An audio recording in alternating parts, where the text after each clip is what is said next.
కాకినాడ జిల్లా సామర్లకోట మండలం వేట్లపాలెలో విషాదకర పరిస్థితులు నెలకొన్నాయి. బాణసంచా పరిశ్రమలో పేలుడుతో భయానక వాతావరణం నెలకొంది.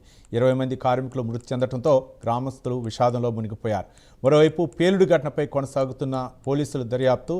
వేటపాలెం ఘటనలో మరణించిన వారి మృతదేహాలను బంధువులకు అప్పగించారు.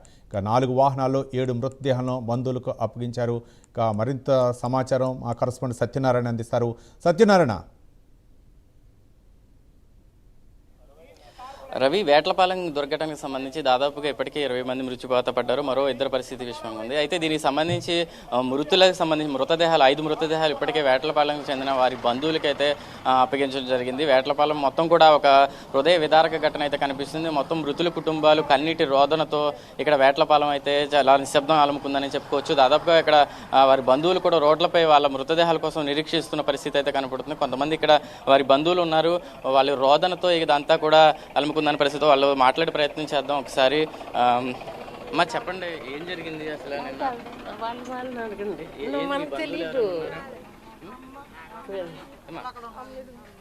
చెప్పండి అమ్మా, ఏం జరిగిందమ్మా అసలు? నిన్న ఏం జరిగింది? ఫైర్ యాక్సిడెంట్ అయిందండి నిన్న. ఇంట్లో వాళ్ళు మా ముచ్చంగా మా అక్కగారండి, మా పెద్దన గారు అబ్బాయి, మా చిన్న గారు అబ్బాయి ముగ్గురు చనిపోయారండి. అంటే ప్రతిరోజు అక్కడే పనికి వెళ్తుంటారా? సార్, ఎవరెవరు ఉన్నారమ్మా? మా వాళ్ళు, మా సొంత అండి, మా పెద్దన గారు అబ్బాయి అండి, మా చిన్న గారు అబ్బాయి అండి. మొత్తం ముగ్గురు పని చేస్తున్నారు మీ కుటుంబ సభ్యులు. ఎలా ఉంది వాళ్ళ పరిస్థితి? ఎలా ఉంది? చనిపోయారు సార్, ముగ్గురు చనిపోయారు సార్. అంటే ఎప్పుడు ఇదే పనికి వెళ్తుంటారా? ఇంతకుముందు ఇప్పుడు ఇది ఏ పనులు లేవు, మాకు 10 పనులు ఏమి లేవు సార్. అందుకు పొట్ట కోసం ఈ డైలీ పని చేసుకుని వారానికి ఒకసారి ఇస్తారండి. రోజు చేసుకున్న కూలి వారానికి ఒకసారి ఇస్తారండి. అందువల్ల వెళ్తామండి. ఎలా జరిగింది ఏంటంటారు? అది మందు సామాన్ ఎక్కువ ఉండడం వల్ల అండి. టెంపుల్ ఎక్కువ మందు సామాన్ ఉండడం వల్ల. అవును సార్. సేఫ్టీలు అంటే చుట్టూ చేయాలి కదా సార్, అందుకు పరిగెట్టలేకపోయింది. ఒకసారి బ్లాస్ట్ అయిపోయిందండి. బ్లాస్ట్ అయిపోవడం వల్ల రానకు అవకాశం లేదండి.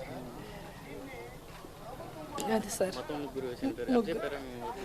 ఇప్పుడే వచ్చారు సార్, తీసుకెళ్ళిపోయారు. చెప్పండి, ఏం జరిగింది అసలు? మీకు ఏం తెలిసింది? చూడలేదండి. మొత్తం కూడా ఇక్కడ వాళ్ళు మాట్లాడే పరిస్థితి కూడా లేదని చెప్పుకోవాలి. ఎందుకంటే ఒకే కుటుంబంలో దాదాపుగా కూడా ముగ్గురు చనిపోయారని చెప్పైతే ఒక మహిళ చెప్తుంది. వీళ్ళకి మరొక పని లేదు, ప్రతినిత్యం కూడా ఈ పని చేసుకుంటే తప్ప వేరే జీవనాధారం లేదు. కాబట్టి ప్రతినిత్యం కూడా ఇటు వేట్లపాలెంలోని బాణసంచయ తయారీ కేంద్రంలో వెళ్ళి ప్రతినిత్యం పనిచేసుకుంటూ కుటుంబం పోషించుకుంటాం. అటువంటి సందర్భంలో దాదాపు ఒకే కుటుంబంలో ముగ్గురు చనిపోయారని అయితే ఒక మహిళ చెప్తూ రోధిస్తున్న పరిస్థితి అయితే కనపడుతుంది.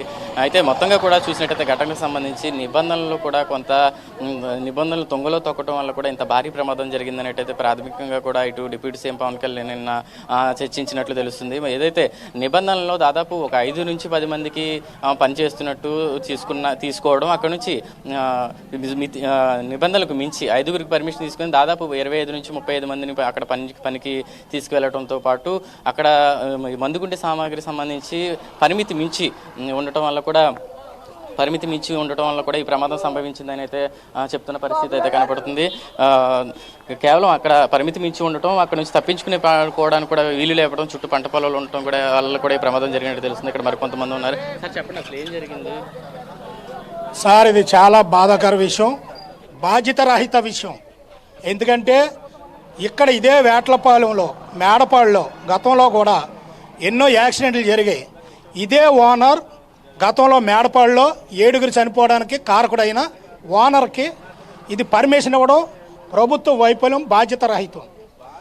ఈ రోజున ఈ పైరు వర్కులకి 6 కేజీలు పర్మిషను, అలాగే 6 మంది పని చేయాలి. 60 సంవత్సరాల నుంచి 60 సంవత్సరాల లోపు పైదాటంలో చేయాలి తప్ప కింద స్థాయి లెవెల్లో పని చేయకూడదు. ఇటువంటి రూల్స్ ఉన్నప్పుడు కూడా ప్రభుత్వ అధికారులు వాళ్ళు చెక్ చేయకపోవడం, ప్రభుత్వ పర్మిషన్ ఇవ్వడం, ఇలాంటి బాధ్యత రహితం. ఎందుకంటే ఇలా లంచాలు మరిగి ఇంతమంది ప్రాణాలు పోవడానికి కారణం అయ్యారు ఇలా. ఇది ప్రభుత్వ వైఫల్యం, అధికారుల వైఫల్యం. ఇక్కడ స్థానికంగా ఉన్న రాజకీయ నాయకుల అండదండలతో ఇంత ఘోరం జరుగుతుంది. ఇతనికి పర్మిషన్ ఇవ్వడం ఎందువల్ల ఇచ్చారు? కనుక మేము ఒకటే దీన్ని, ఇతను ఎవరైతే యజమాని ఉన్నారు బాణసంచా తయారీ సంబంధించి గతంలో కూడా ఇటువంటి ప్రమాదం సంబంధించింది, కానీ మళ్ళీ తిరిగి అదే లైసెన్స్ ఇచ్చారు. గతంలో కూడా 7గురు చనిపోయారు అక్కడ మేడపల్లిలో. జరిగినప్పుడు అతను అనుచరులతో సహా ఎంతకాలం క్రితం జరిగిందండి అక్కడ? సుమారుగా ఒక 2 సంవత్సరాలు 3 సంవత్సరాలు అబౌవ్.